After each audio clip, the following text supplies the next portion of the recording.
Hey guys, Mars Thinking here, bringing you another Dragon Ball Z Dokkan battle video, and so we are continuing the Extreme Super Battle Road guides with Extreme TEQ today, or versus Super AGL. I just wanted to say at the beginning, I've had a few comments on the last couple of entries of people asking when this is coming to Global. Unfortunately, the answer is that at the moment we just don't know. The reason I started putting out the series of videos when I did was because there was some rumorings going around that it was going to drop with the Kefla celebration. So I wanted to start getting all the parts done and out before obviously the stages actually came out, and then unfortunately it didn't drop with the Kefla celebration, so I didn't want to just stop halfway through the series. So I'm going to keep putting all the videos up, and then obviously once we know for sure when it's going to come to Global, I will obviously repost and retweet the playlist link, because I am putting all of the 10 videos into a final playlist for the overall Extreme Super Battle Road guides. So jumping straight in for Extreme TEQ, obviously like we've done with a lot of the other teams, we're going to start off with the 50% support Cell. He's actually one of the best leaders to use if you do have him, because he gives you the 120% across the board and 4 key instead of 3. There's a couple of units that we'll talk about who do have sort of category leader skills, but looking through my box, it's very difficult to make a full Extreme TEQ team out of some of the categories, so I feel like this guy is probably your best bet. He greatly lowers attack with his super as well, which is super good for Super Battle Road, and then just like all the other 50% units, he's very good in terms of you don't have to pick up a lot of orbs in order for him to be able to defend really well, and that buff to everybody else is pretty crazy. Plus, with the link update now, he does have big bad bosses, which I know it takes forever to level up units to level 10, but big bad bosses at level 10 is probably the best link in the game, so he definitely benefits from having that.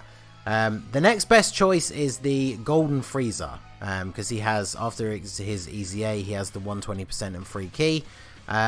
He's one of the best units on the team anyway, because he has the massive damage reduction, and after his Easy A he still has some damage reduction when your health drops below 50%, so he is going to be the main tank on your team.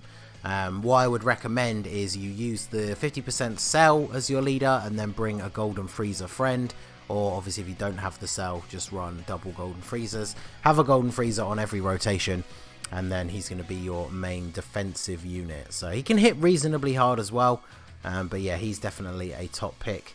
And then a sort of sub pick to go on from there is the Transforming Frieza, only because he has the Extreme class 120% and 3 key, and obviously everyone on the team has to be Extreme TEQ for this stage. The only problem with him is he isn't the best defensively in Super Battle Road, and obviously Extreme Super Battle Road is that next step up, so he will be taking quite a lot of damage. He does heal you a little bit at the start of the turn in each of his forms, which will be useful. You're obviously never going to see him transform all the way up through all of his forms, but he can definitely be useful. I feel like if you have to bring him as a lead, he's either going to be sort of a third slot unit, or keep him on rotation with Golden Frieza, and obviously put Golden Frieza in front of the majority of the attacks, be that slot 1 or slot 2, and then put the Transforming Frieza in the slot with the less attacks, because he's definitely going to take a lot more damage. For a no items run, I probably wouldn't use him at all, but for most people using items, as long as you have a defensive item active, he should be okay. So then we move on to one of the big hitters, the TEQ LR Broly. This is what I was talking about with the category lead. So he has Resurrected Warriors 4 key and 130%, which obviously is higher than any of the leader skills that we've talked about so far, but it's pretty much impossible to make a full Extreme TEQ Resurrected Warriors team without bringing some really bad units that you just don't want to bring on Super Battle Road. So you're probably not going to be using him for his leader skill.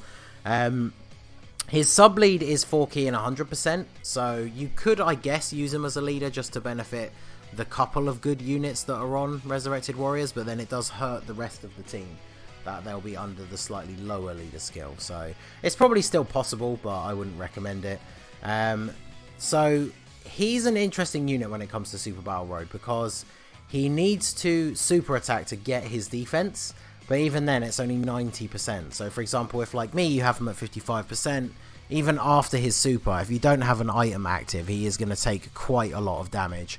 Now there's a couple of units that you can run alongside him that make it a little bit easier for him to survive, and obviously we'll go over them in a little bit. But he can dish out a ton of damage. He obviously gets the guaranteed additional super when you're facing 2 or more enemies, so very good for Super Battle Road. And then turn 4, he's going to transform into the actual legendary Super Saiyan Broly. You can use his active skill straight away to get a full 24 key super with an extra attack buff. So if you get to turn 4 and this guy transforms, he is just going to immediately obliterate one of the remaining enemies. So he's definitely all power, not so much defense when it comes to this Super Battle Road strategy. So he can be useful, but like I said, especially if you have him with no dupe investment, he potentially is going to take quite a bit of damage. So that is something that you do need to be aware of. So then we go on to the Raditz. Now, I actually hadn't pulled this guy. I didn't pull him from the Bardock banner. And then he went into the general pool, and it took me ages to get a copy of him. And then I think I pulled my first dupe on the Kefla banner, which reminded me I hadn't even leveled him up and awakened him. So I did that, took him into the normal version of Extreme Tech Super Battle Road, and then realised just how ridiculous he is. So obviously, some people won't have him because he hasn't been out for the longest time and has just been in the unfeatured pool. But he is absolutely made for Super Battle Road. So his super attack has a high chance to stun the enemy, which is 50%. But then his passive is broken down into a couple of different parts. So he gets attack and defense 100%, which is good. And then key 1 and an additional attack and defense 100% when there's 1 enemy. So that can come in useful when there's only 1 person left, I guess. But the thing that makes him so good for this team is this next part is for multiple enemies. So key +2 stuns the attacked enemy and reduces damage received by 50% when facing 2 or more enemies. So what that means is when there's 2 or more enemies, he has a 100% chance to crit and has 100% chance to stun and has a 50% damage reduction. So he's the kind of unit that I'm talking about that is perfect to run alongside that Broly, because they have prepared for battle and a couple of the other Saiyan links. You can put this guy in slot 1. He's going to tank because he's got the 100% defense, 50% damage reduction, and then you can target the enemy, or one of, hopefully there's only one if you get a good rotation, but you can target the enemy who's going to be attacking the TEQ Broly in slot 2, and he gets a 100% chance to stun them. So then Broly can let off his attack and you don't have to worry about him getting hit. Of course, if he is getting hit by multiple enemies, it just takes one of them out of the equation. So that's really, really good. And then he gets an additional 50% attack and a high chance of performing a critical hit when there is a Goku family or Namekians category enemy, which is a huge amount of the fights that you can get in the mono Super Battle Road. Like, one of the second fights that you can often get is Piccolo and Gotenks. So obviously Piccolo, loads of the fights of 3 or 4, depending which one you get, can have Goku or Gohan, or so Goku family or Namekians. That's going to proc quite a lot during the run. So unfortunately, he's a bit more of a niche unit, but if you do have him, you absolutely 100% want to be bringing him on this team. He's going to be insanely good. So then we go on to Perfect Cell. He's been around for quite a while, but his EZA did make him very, very relevant. I still run him on most teams that I can. He's only been overtaken now by the STR one on long form events because of the infinite stacking. But for a short event like this, he is a nuker, so he can potentially hit some crazy levels. Like if you run him on rotation with the 50% support cell, not only are you getting a lot of your links active, but he's going to transform a ton of the field into orbs, so you can get a huge set of them with this cell and build up his nuking passive. He heals 10% HP on super attacks, so that is always really useful, especially if you can get an additional super as well, get some free healing. And he does immense damage, so he's reasonably good. His only downfall is the fact that he is a nuking style unit, so if you get stuck on one of those rotations where you can literally only pick up like 3 or 4 orbs with him, then he's not going to be as good. He does get 1 extra key per rainbow orb, so it does make it a little bit easier to super if the layout of orbs isn't great. But yeah, I do think he is a good pick for the team. So moving on to another cell, we have the Prime Battle LR cell. So he can be useful for a couple of different reasons. His 12 key super attack recovers 15% HP, so that's good. His 18 key super lowers attack, which again for Super Battle Road, super useful. and then he can build up to make himself self-sufficient, but you're probably not going to have a whole like 6 turns to get 6 super attacks off, so unless he gets any additionals. But then you do get, if you've performed the attack down status, which you've got a couple of characters on the list so far that can do that. If he's attacking an enemy who is attack down and you get the 18 key super, he gets an additional 20,000 attack and a guaranteed crit. So he definitely can put out quite a bit of damage. Obviously, because he's a Prime Battle LR, he only has a flat boost, which is the defense 20,000. Which, I mean, if we look at his max stats rainbow, that is technically over 100% defense. Except, of course, units that have a 100% defense, it would factor in the leader skill and stuff first. So I guess once you've actually got him on a team, it's quite a bit lower than that. So he's not going to be the best tank, but he does give you that free healing. He can lower attack, which can come in super useful, especially because on the extreme stages, I think fight 2 and 3 are always against 2 people. So if you can alternate between keeping one enemy stunned and then keep attack lowering the other one with units who can lower attack with their supers, you can very easily get into a situation where you just can't really take a lot of damage. So he's going to be very useful for that, and he's free to play, so most people will have access to him unless you're a very recent new player. So moving on, we have Turlos from the World Tournament banner. So this is another sort of random choice. He's not the best when you look at like his passive, for example. He is self-sufficient, which is nice, and then attack and defense 60% for 7 turns. So 60% is not a lot. 7 turns should encompass the entire Super Battle Road fight though, so that's not necessarily important. But the reason why we bring him on the team is he has a high chance to stun. And of course, if you don't have the Raditz, he could be an option to run alongside the TEQ Broly, because he does have Prepared for Battle and some of the Saiyan links as well. So he is a very good option. He's from the World Tournament guaranteed SSR banner though, so especially if you are a new player, it's unlikely that you'll have him. Obviously, if you've been playing the game for quite a while and you do use your tickets on those banners, you might have this guy maxed out. He's actually going to be very useful. I think I'm probably even run him even if I do run the Turles as well, because just having that chance to stun in Super Battle Road is so useful. It really can't be understated, so he can be very good.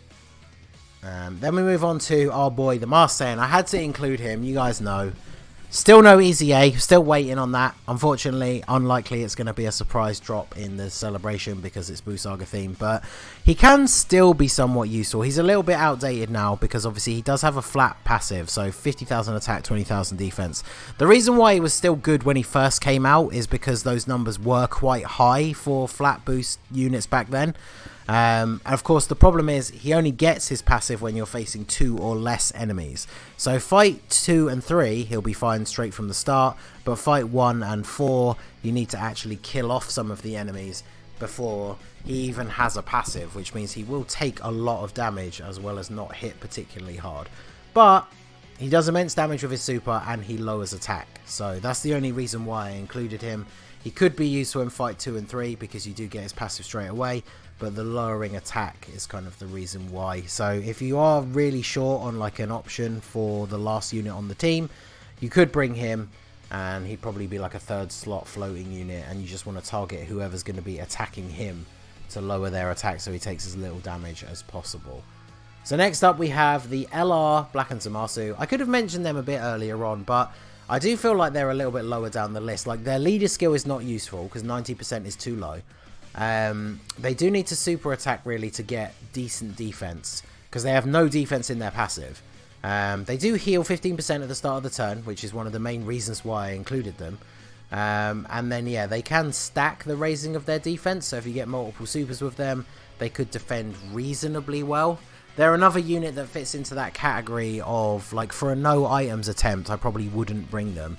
But if you are using items, as long as you have a defensive item active and then they get their super attack off, they should be reasonably good defensively. But one thing you can do to help bolster them is we have the TEQ Easy A Fusion Zamasu. Now, I probably wouldn't run him just on his own, but if you are going to run the LR, you could run this guy as their rotation partner, because not only do they share a ton of links, but he gives all extreme class Realm of Gods allies 50% defense. So straight away he's going to be buffing up that LR's defense quite a lot. Plus he does nerf super class enemies attack and defense by 20%. So everyone on the rotation is going to hit your guys a little bit harder, which is good. And this secondary part of his passive doesn't matter because you're not going to have any super class allies to nerf. So he's good, but he himself, obviously gives himself that 50% defense, but that's the only defense he gets. He does raise allies attack when he supers, so if he was in slot 1 for example, he could raise the attack and then the LR is going to hit even harder, but just unfortunately he just doesn't have good defense. So whilst he's good to run to buff up the LR, he's going to get hit quite hard. And then the LR potentially still could get hit fairly hard as well without a good defensive item like a Whis or an Icarus active. So it is a combo that you can run that works well together and can put out quite a bit of damage, but it could definitely be a little bit dangerous, especially without a defensive item active. So then I thought I'd throw in, shout out to Goresh, I thought I'd throw in the Golden Cooler, mainly because he's a solid enough unit with attack and defense 100%, but then he gives all allies key +2 and attack and defense 20%. He won't get this secondary part of his passive because there's not enough Extreme Tech Dragon Ball Heroes units in general to actually be able to run the Dragon Ball Heroes allies. But he'll link up well with a lot of the team. He does infinitely stack attack, so if you do manage to get some additionals off or the fight goes on a little bit longer, he can do some reasonable damage. But I just thought I'd kind of throw him in as a sort of wild card support unit who can be pretty solid. I think he's a cool card in general, so thought I'd throw him in. And then last but not least, we have the Super Buu, the TEQ Super Buu. So TEQ Super Buu is an interesting one. I remember people talking about him quite a bit when Super Battle Road first came out for the Extreme Tech team. And he has some ups and downs. So he has a rare chance to stun on his super, which is only 20%. So it's not something you can really rely on like you often do with the 50% stunners. But the main reason you bring him is he recovers 30% of damage dealt as health, which is quite a lot.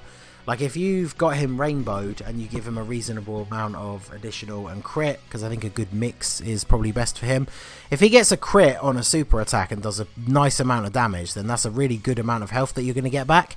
And then of course if he additional supers as well, that's going to be another heal for you. So you imagine if you had him on rotation and then like the 50% support cell came in the final slot, he's going to hit really hard with that super attack and potentially heal you quite a bit. But the main problem comes from the fact that obviously looking at his passive, he doesn't have any attack or defense as part of his actual passive. So he's going to get hit quite hard. And the problem is there's no point bringing a unit that can heal you like 100k HP just by supering if they then get hit for like 100k from a normal attack, because it just immediately cancels itself out. So I do think he is probably the lower tier option, but if you really are struggling to pick that 6th unit, then he could be useful. So what I've done, as always, if we switch over to the in-game view, I have a couple of test teams built up. It's really not that much variation for Extreme Tech because, like we said at the start, you can't really run categories. So this is the team that I will probably run. The rotations will be the Golden Frieza with Cell and then Raditz with Broly. So then we've got 50% support Cell to float in, the friend Golden Frieza to just float in and tank any attacks in the last slot, and then every time Turles comes around in that final slot he can potentially stun somebody else, or if it's on the opposite rotation of Raditz, maybe keep the stun train going on the same person. So I think this team will be very effective. I actually tried out this team on the older version of Super Battle Road and it was an easy no items, but obviously the difficulty level is ramped up for Extreme Super Battle Road. And then this next one I built is sort of a more budget version of the Extreme Tech team if you're missing some of the newer units like Raditz or LR Broly, or obviously if you're a newer player you're not going to have Turles. This is the team where I threw in, so obviously Golden Frieza as the leader and we'd run a Golden Frieza friend, Transforming Frieza to go with him, Cell, the Buu we talked about. The LR would probably just be a 3rd slot unit who are only there to give us that start of turn healing, and then obviously in that final spot they can at least get off their super attack before they get attacked. And then I did throw in this Cell as well that we didn't really talk about. He is an extreme class allies super attack. He does nerf super enemies defense a little bit as well, which is pretty decent. But of course, the problem is he is very much an old sort of blueprint support unit where he will get hit extremely hard. So he's probably not the best choice, but if you need someone to fill in, he's obviously going to link up well with the cell when he floats into the rotation, and he's going to give everyone a nice buff. As you can see, I did give him 15 dodge because that is what I feel is best for those weaker type support units who can't hold their own defensively. So not a lot of variation because, like I said, you can't really run a tech leader. In fact, if I show you guys here, this is extreme tech and then resurrected warriors for like the Broly leader skill, for example. We got Broly, we got Golden Frieza, we got Cell, we got Transforming Frieza. So that's a good start, like the 4 units there, pretty good suite of units. But then when we look at these guys, none of these other guys underneath we really want to be running in Super Battle Road. So it means the other 2 units that we would bring on the team would then only be getting the 100% leader skill from Broly, which could work. So I guess it is a possibility. Let me know what you are planning to do with your team builds below. Maybe I will try an all tech resurrected warriors team. And maybe the last 2 options, I guess, would just have to be units who are very strong defensively. That won't matter so much about the 100% leader skill. So could be interesting, but it also means you're going to be running double tech Brolys. So potentially he's going to take a lot of damage. But either way, those are the 2 teams that I built. This is the team that I'm probably going to use. I think this team's going to work very, very well. But let me know what you guys are going to do down below. What are you going to build? And of course, as always, if there's any units you feel like I should have talked about that we missed, let me know and we can discuss those further in the comments section as well. So that is going to be it for the video, guys. This has been the Master Ningen. Smash that like button, subscribe to the channel if you are new. You can follow me on Twitch or join my Discord. The link is in the description below, and I will see you all again soon. Have a good one.